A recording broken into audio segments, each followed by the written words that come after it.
বছর কখনো শেষ হবে না। জাহান্নামের 7টি দরজা রয়েছে, অর্থাৎ 7টি আলাদা স্তর, 7টি আলাদা দরজা, 7টি শাস্তি। 7টি দরজা পাহাড়ের মতো বিশাল, একটির নিচে আরেকটি স্তূপ হয়ে আছে গভীরতর দিকে।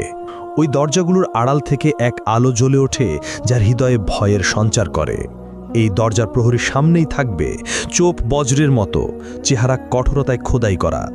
জাহান্নাম সৃষ্টির দিন থেকে সে কখনো হাসেনি, অটল, নির্মম, প্রহরায় অবিচল।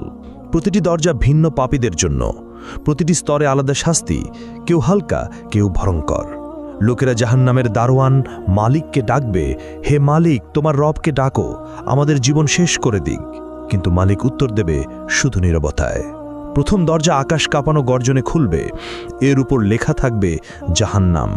এই স্থান মুসলিমদের জন্য, যারা ঈমান এনেছিল কিন্তু গাফেল ছিল, ঈমানদার যারা সালাত ছেড়েছিল, যারা বলতো পরে পড়ব, যারা মিথ্যাকে অভ্যাস বানিয়েছিল, যারা মানুষকে কষ্ট দিয়েছে, অন্যায় করেছে, মানুষের হক মেরেছে, যারা বলেছে আল্লাহ তো ক্ষমা করে দেবেন কিন্তু তাওবা করেনি।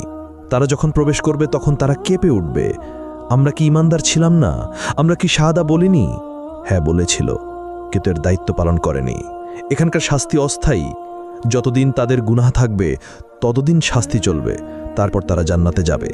কিন্তু ততদিন পর্যন্ত প্রতিটি ছেড়ে দেওয়া সালাত সমান একটি আগুন, প্রতিটি মিথ্যা একটি শিখা, প্রতিটি গুনাহ একটি যন্ত্রণা। আর দ্বিতীয় দরজা খুলবে এক বুনো চিৎকারে, তার নাম লাজা, অর্থাৎ এমন শিখা যা গ্রাস করে। এই আগুন জীবন্ত, এটি যেন বুদ্ধি রাখে, শিকার খোঁজে। এটি খুঁজে নেয় তাদেরকে যারা ইসলামকে উপহাস করেছে, যারা কোরআনের আয়াত শুনে হেসেছে, যারা আজান শুনে উপেক্ষা করেছে।